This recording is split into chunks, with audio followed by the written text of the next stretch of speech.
para que sanen las heridas, avanzar hacia la reconciliación y construir paz, es necesario comprender cómo la justicia y la verdad restauran los tejidos rotos por el conflicto. En Radio Nacional de Colombia, por fin lo sabemos. Por fin lo sabemos. Un espacio para estar al día con la JEP. Justicia y verdad para la paz. Bienvenidas y bienvenidos a una nueva emisión de Por fin lo sabemos, el programa de la Jurisdicción Especial para la Paz, que transmitimos a través de las 68 frecuencias de la Radio Nacional de Colombia, incluidas, atención, las 16 emisoras de paz. Un saludo muy especial a todas las personas que sintonizan su emisora y también a quienes nos ven a través de las plataformas, a través del Facebook Live JEP Colombia. La producción de Por fin lo sabemos es de Catalina Martelo y de Karen Aroca. Mi nombre es Juliana Cañaveral y como todas las emisiones de este programa me acompaña Carlos Alberto Chica. Carlos, muy buenas tardes. Hola Juliana, muy buenas tardes y buenas tardes a toda la audiencia. Juliana, la justicia transicional en Colombia sigue marcando hitos. ¿Por qué? Porque por primera vez en este país la justicia restaurativa, la de la Jurisdicción Especial para la Paz, está reconociendo a una gran multiplicidad de voces, identidades, cuerpos y proyectos de vida que truncó el conflicto armado. La violencia que afectó a diversos grupos poblacionales de Colombia fue desproporcionada en algunos de esos grupos. Esta Jurisdicción Especial para la Paz entiende que el daño que ocasionó la confrontación armada no puede ser reparado y restaurado con una fórmula general que las cobije a todas las víctimas por igual, sino que tiene que enfatizar en las diferentes circunstancias y particularidades de las víctimas. Claro. Por eso, el programa de hoy está dedicado a la diversidad del pueblo colombiano y a la necesidad de adoptar lo que se llama enfoques diferenciales en el proceso de justicia restaurativa que lidera la JEP. Por eso, les damos con este enfoque, con esta buena noticia, con este anuncio, un gracias por estar con nosotros. Así, avanza la construcción de justicia y verdad. En todos los casos priorizados por la JEP, la adopción de los enfoques diferenciales es transversal, pero se hace más específica en 3 casos donde se identifican 3 grupos poblacionales concretos. En el caso 7, que es el caso sobre reclutamiento y utilización de niñas y niños en el conflicto armado, en el que además la JEP de manera preliminar ha estimado un universo de 18.677 niñas y niños que fueron utilizados por las FARC-EP en la guerra. El segundo es el caso 09, que es el caso sobre crímenes contra pueblos étnicos, donde la cifra provisional de víctimas es de 1.000.000, ojo a este número, 1.350.181 personas con pertenencia étnica. Y en tercer lugar, el caso 11, que es el caso sobre violencia basada en género, sexual y reproductiva, en el que la jurisdicción encontró que entre 1957 y 2016 hay al menos 35.178 víctimas de estos crímenes. Por fin lo sabemos. Justicia y verdad para la paz. Y vamos al grano imaginando el siguiente escenario, que es un aula de clases. Esto es de un ejemplo que nos tomamos prestados de la invitada que les vamos a presentar en un momento. Imaginemos un aula de clase en la que están reunidas diferentes personas, en este caso víctimas del conflicto armado.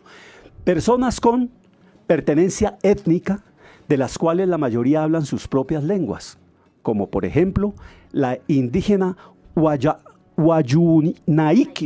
Wayunaiki del pueblo Wayú de la península de La Guajira, o el creol que hablan los raizales del archipiélago de San Andrés, Providencia y Santa Catalina. También en esa aula, imaginémonos, están presentes personas con diferentes tipos de discapacidad.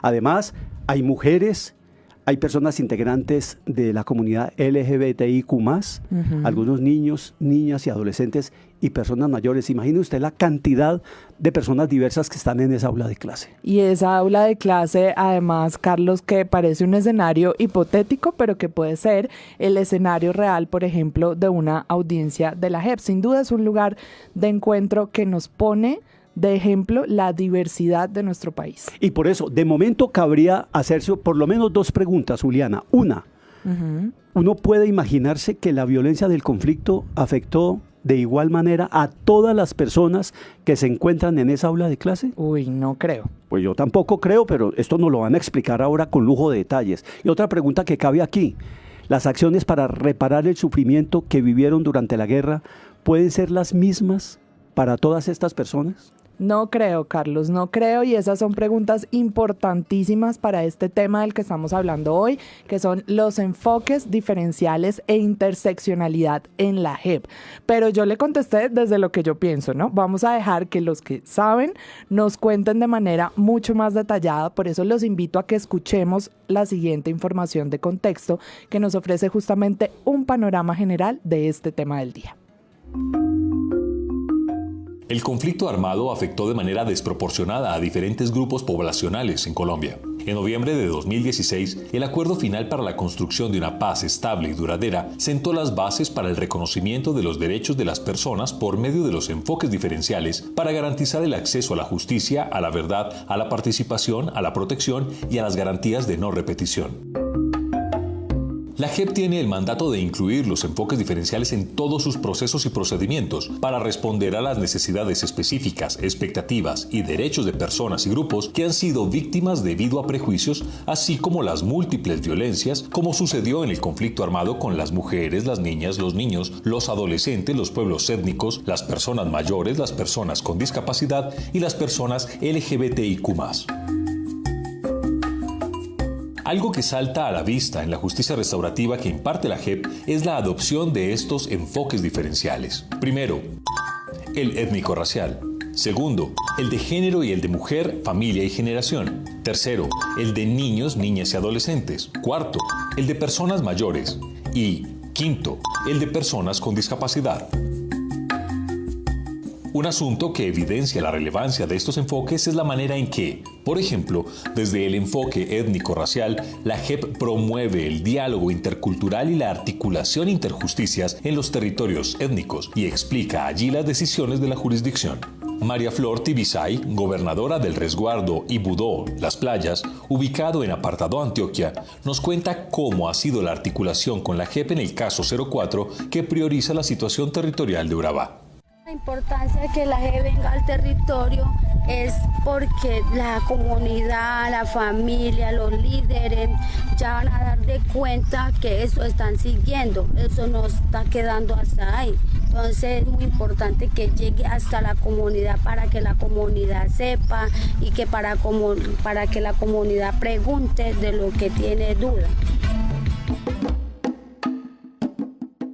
A este proceso, que ocurre por primera vez en Colombia, se le conoce como notificación con pertinencia étnica y cultural. Es un procedimiento en el que prima el reconocimiento de la autonomía y la autoridad étnica y las lenguas, tradiciones y sistemas propios de justicia. Así la JEP da a conocer sus decisiones judiciales en los territorios ancestrales. María Isabel Moya, del Consejo Comunitario de Puerto Girón, en Apartadó, Antioquia, cuenta cómo la JEP está dialogando con autoridades negras y afro en el Urabá antioqueño. Somos autoridad en nuestro territorio, por lo tanto, debe ser como algo muy a nivel, como justicia especial y justicia propia. Además de garantizar el acceso a la justicia desde las necesidades y particularidades de los grupos poblacionales, la transformación social que impulsa la JEP, con la adopción de los enfoques diferenciales, busca impedir que se sigan reproduciendo formas de discriminación, marginación y exclusión social en Colombia que, en la mayoría de los casos, motivaron la comisión de crímenes de guerra y de lesa humanidad durante el conflicto armado. Así, los enfoques diferenciales hacen parte del actuar diario de la JEP con las víctimas.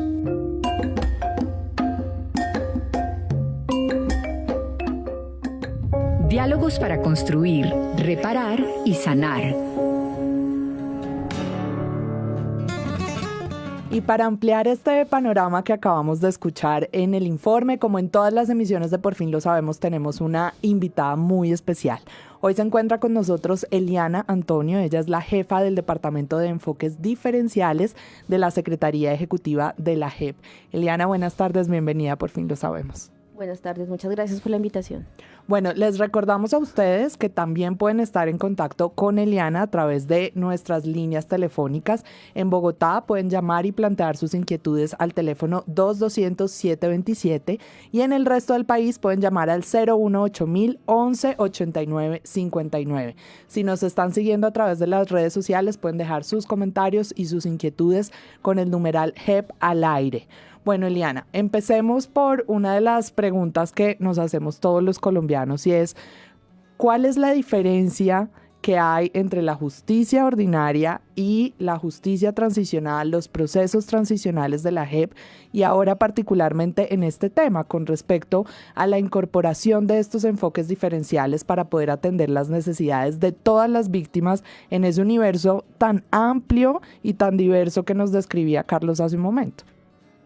Pues bueno, yo creo que hay varias diferencias, particularmente el tiempo. Nosotros tenemos un tiempo muy corto para avanzar en procesos de juzgamiento de graves crímenes cometidos en Colombia. Tenemos unos principios muy importantes como es la centralidad de las víctimas, por lo tanto estamos todo el tiempo muy cercanas a ellas, entendiendo, hablando, comprendiendo y transformando la forma de administrar justicia y particularmente porque estamos llamando a este proceso judicial a toda la sociedad.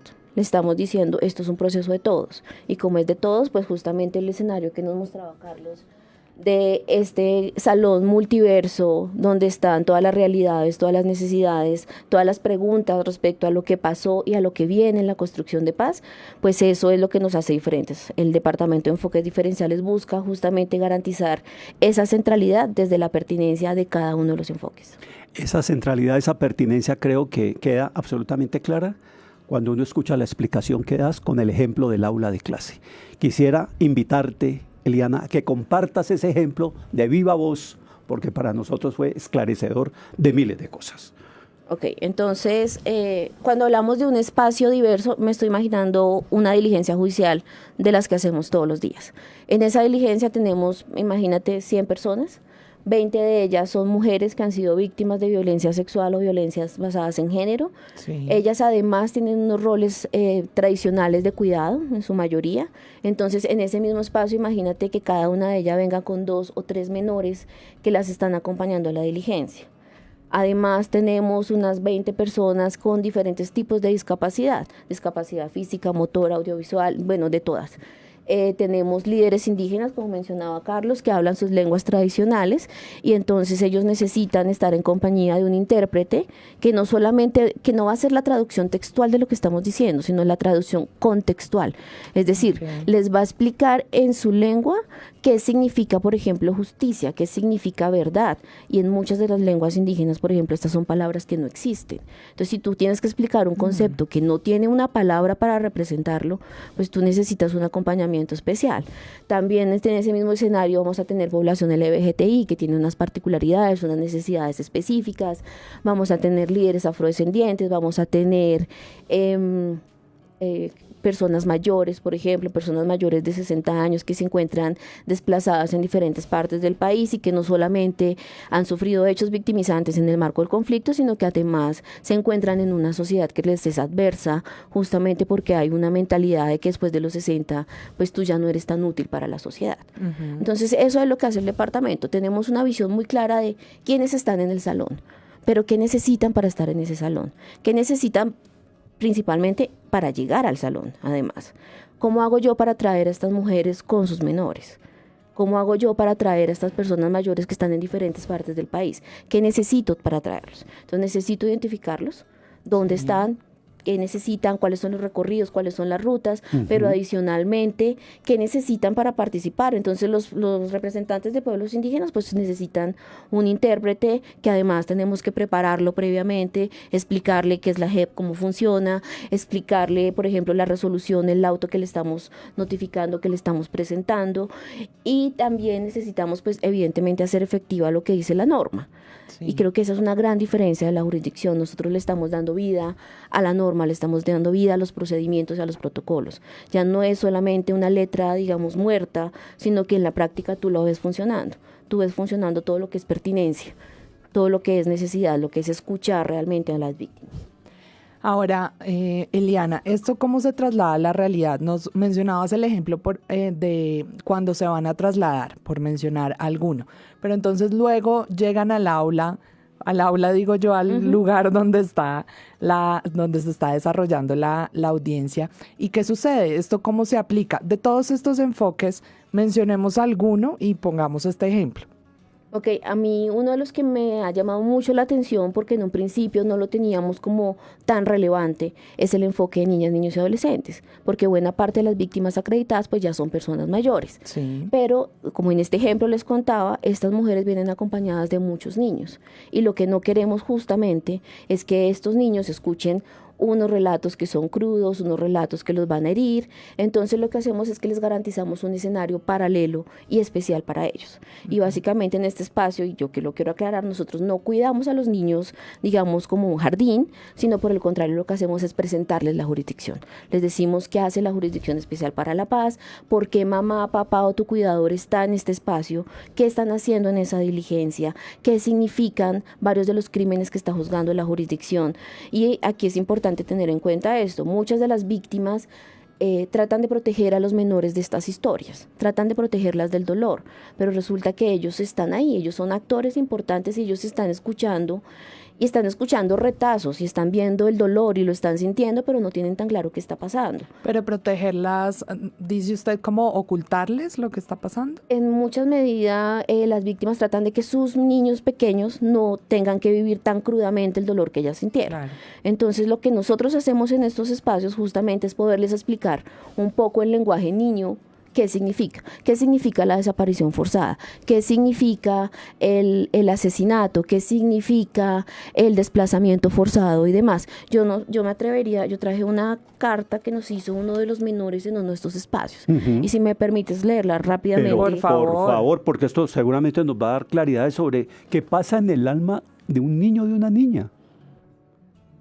Dale, entonces, no voy a decir de qué audiencia salió. Dice: señor compareciente, ¿por qué lo hizo? ¿Por qué lo mató? ¿Por qué me hizo daño? ¿Por qué le hizo daño a mi mamá? ¿Dónde lo mató? ¿Dónde lo sepultó? ¿Por qué me hizo sufrir tanto? ¿Lo hizo solo usted o mandó a alguien para que lo hiciera? Mi propuesta: que ayude a la gente y que no mate más, que haga construcción, que consuele a mi mamá, que sea decente y que repare todos los daños que causó. Esto lo escribió un niño de 7 años en una de las diligencias que nosotros acompañamos en la jurisdicción. Uy, Dios santo. Se le eriza a uno la piel escuchando esa carta, Eliana, porque es un relato muy crudo y no alcanza uno a imaginar a un niño tan chiquito, Carlos, escribiendo esta carta. Pero además de esas preguntas que conmueven muchísimo, me llama mucho la atención que el niño o la niña que escribió esto de una vez le dice: yo quiero que usted haga esto. Le está presentando una propuesta. No le está pidiendo una venganza, pidiéndole que se pudra en la cárcel o que de pronto lo pasen a la horca o a un pelotón de fusilamiento, sino que le está proponiendo cosas que él considera o ella considera que le van a reparar y a mitigar el daño que le hicieron. Y a su mamá. Y a su mamá. Ese consuela a mi mamá, yo creo que nos dice mucho de lo que los niños están esperando este proceso. Aunque a veces siempre todo el mundo dice como los niños son el futuro del país, pues los niños no son el futuro, los niños son el presente y son el ahora. Ellos están escuchando lo que está pasando y tienen propuestas y tienen necesidades respecto a la paz que quieren construir, al país en el que quieren crecer. Nosotros hacemos este trabajo con niños que acompañan, que son víctimas directas, pero también hacemos un trabajo muy especial con niños que no son víctimas del conflicto, por lo menos no tan directamente. Y lo que hacemos con estos niños es que les llevamos cartas de los niños que están en las audiencias, las llevamos a los diferentes colegios o escenarios educativos y creamos un diálogo entre ellos. Entonces estos niños que no han estado tan cercanos al conflicto le escriben cartas a los niños víctimas, le escriben cartas a familiares de personas que han sido desaparecidas, de personas que han sido reclutadas y les dan un poco de esperanza, les dicen como: mire, todo eso que usted ha pasado va a ayudar para que yo pueda crecer en un mundo con paz. Y yo quiero ser una buena persona para que esto sea así. Y yo creo que ese es el mensaje más importante que logramos en el departamento, y es que la gente entienda, que los niños le puedan decir a mamá y a papá, pues que la paz no la construye la jurisdicción, la paz la construimos todos, asumiendo que fuimos parte del problema, pero que también tenemos que ser parte de la solución. Y quisiera que, siguiendo esta ruta que nos has propuesto de ejemplo con los niños, niñas y adolescentes, profundicemos la importancia del enfoque de género, porque pues ha habido un daño desproporcionado, sobre todo sobre las mujeres y las niñas. ¿Esto cómo lo puedes explicar para continuar en este ejemplo del aula de clase? En el aula de clase, digamos, ahí tendría que salirme un poco de ese ejemplo, y lo tendría que hacer porque muchas de las mujeres o personas LGBTI que han sido víctimas de violencia sexual y violencia de género necesitan expresarse y necesitan hablar de estos temas en un espacio que se sientan seguros, que se sientan tranquilos, y que además les hagan honor a sus prácticas tanto culturales como espirituales. Entonces, en muchos escenarios, por ejemplo, ellas nos piden que podamos hacer estos diálogos en sitios donde haya fuentes naturales de agua, porque las fuentes de agua son femeninas y porque además los ríos se llevan el dolor. Y entonces ellas pueden rememorar este tipo de temas en estos espacios con el sonido del agua. Entonces tratamos de que el espacio sea el adecuado y donde ellas puedan sentirse tranquilas. Muchas veces estos espacios terminan ellas metiéndose en el agua, haciendo rituales de armonización, haciendo encuentro con sus prácticas culturales, pero terminan hablando más allá del dolor, y eso es una cosa muy, muy importante. Ellas no se están quedando en el dolor, ellas se están quedando en el ahora, se están quedando en sus procesos de reconstrucción, tanto individual como social. Por eso nosotros hablamos del enfoque de género, mujer, familia y generación, porque tenemos también este enfoque desde los pueblos étnicos, donde no está solamente el daño individual, está el daño colectivo, el daño social y el daño cultural. Entonces, para ellas es importante poder hablarlo desde su identidad integral y no desde su porción, digamos, de mujer, dejando a un lado la identidad étnica o dejando a un lado la edad. Y como que todas estas particularidades son importantes. Hay pueblos étnicos y mujeres, particularmente cuando se habla de estos temas, hay como unas reglas claras que normalmente no se toman en consideración en la justicia ordinaria, probablemente porque no las conocen. Como por ejemplo que una mujer no puede hablar de un hecho de violencia sexual con alguien que sea menor que ella. Entonces, quien pueda abordar este tema, quien pueda hacer la entrevista, quien pueda hacer el acompañamiento, tiene que ser mayor que ella. Porque no le puedes, digamos, como dañar, es un poco el concepto, la mente a quien no lo es. Entonces, esto es entre adultos un poco contando qué fue lo que sucedió. Y este tipo de prácticas pues son importantes. Es parte de su cultura, es parte de su identidad y de la necesidad de poder hablar libremente de lo que sucedió. Eliana, nos damos cuenta con todo esto de la cantidad de detalles que tiene que tener en cuenta la JEP para poder aplicar estos enfoques diferenciales.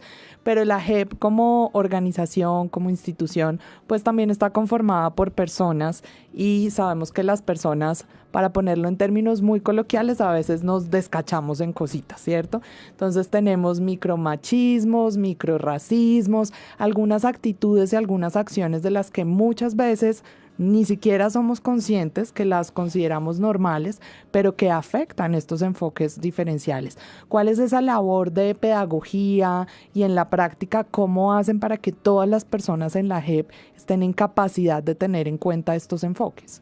Ese es uno de los grandes retos de los enfoques, y es hacer autoconciencia. Es poder decirle, y lo hacemos todo el tiempo, a los servidores, a los contratistas, vamos a hablar de enfoques diferenciales, pero partamos de una realidad. Partamos de la realidad que todos somos discriminadores en potencia, y no es porque seamos malas personas. Es que fuimos educados en un contexto y en un entorno donde nuestros libros de texto tienen estereotipos, donde la historia que nos contaron puede ser en muchos casos machista, racista, sexista, y entonces con eso nos educamos y ya hemos normalizado tanto estas prácticas que no las vemos como algo malo. Entonces, justamente como dices, ahí tenemos un montón de micromachismos y de estereotipos que podemos traerlos a nuestros ámbitos laborales, y efectivamente son parte de la personalidad. Entonces, el primer paso, les digo a veces como, piensen que ustedes están en una sesión de Alcohólicos Anónimos. El primer paso es aceptar que tenemos una enfermedad. Y si aceptamos que hay una enfermedad, pues vamos a empezar a buscar la forma de solucionarlo. Y entonces empezamos a hacer como una autogestión, una autocrítica de cuando yo estoy siendo racista, cuando estoy generando un estereotipo. Entonces yo les pregunto, bueno, de aquí, cuando usted iba a llegar aquí a la jurisdicción, ¿cuántas palabras de discriminación dijo? Y todos, no, jamás, yo no diría. Yo les decía, bueno, si usted venía para acá y alguien lo cerró en el carro, por ejemplo, ¿qué es lo primero que usted dice? Los hombres se mueren de la risa, dicen, no, pues eso de fijo es una vieja la que va manejando. Entonces, eso es discriminación, estás siendo machista, estás pensando que es una mujer. O frases coloquiales, yo no sé si se pueden decir. Sí, sí, claro. Eso Adelante, es lo que sucede en nuestra sociedad. Es lengua española. Entonces, frases coloquiales, como no, aquí trabajando como negro para vivir como blanco. Son frases absolutamente racistas, discriminatorias, que han pasado de generación en generación, pero que están muy mal y que no pueden estar reflejadas en el trabajo que nosotros hacemos. Imagínese a alguien diciendo esto en un espacio con autoridades del pueblo afrocolombiano. No, pues claro. Ahora, lo del racismo, con este ejemplo que nos acabas de dar, es muy claro, pero hay sectores de la población que han estado excluidos de la historia de este país, incluso que no existían en las estadísticas, como el campesinado. Y el campesinado también ha habido reivindicando la necesidad de que se le asuma como campesinado. ¿Qué tanto está aportando este enfoque diferencial en la JEP a incorporar estas particularidades del campesinado? Bueno, en la práctica nosotros no tenemos un enfoque específico para población campesina, no al día de hoy, pero efectivamente para 2024 ya lo tendremos, pues porque ya hay un reconocimiento constitucional que nos dice que hay que incluirlo no solamente en el departamento, sino tener, digamos, como equipararlo como venimos trabajando con los demás enfoques. Tendremos que hacer la identificación jurisprudencial, la aplicación de los protocolos, la definición de metodologías de acercamiento y demás, pero en la práctica nosotros sí lo venimos haciendo. En muchos de los macrocasos se viene trabajando con población campesina y ellos nos han ido enseñando como cuáles son esas particularidades que deben ser garantizadas en el marco de la jurisdicción. Por ejemplo, en el macrocaso 2 hay bastante población campesina, en el macrocaso 4, y los relacionamientos que hemos tenido con ellos, que sin que haya una norma que nos mandara, terminábamos siempre haciendo los acompañamientos justamente porque garantizamos el enfoque diferenciado. Claro. Se nos acabó el tiempo. Se nos fue volando. Volando. Solamente nos queda muy poco tiempo para invitarles a nuestra próxima cita el lunes próximo a las 2:30 de la tarde para hablar del caso 04 que prioriza la situación territorial de Urabá, y tendremos como invitada a la magistrada Nadiesda Enríquez. Este lunes 30 de octubre, 2:30 de la tarde, aquí los esperamos. Eliana, muchas gracias y feliz tarde para todos. Muchas gracias.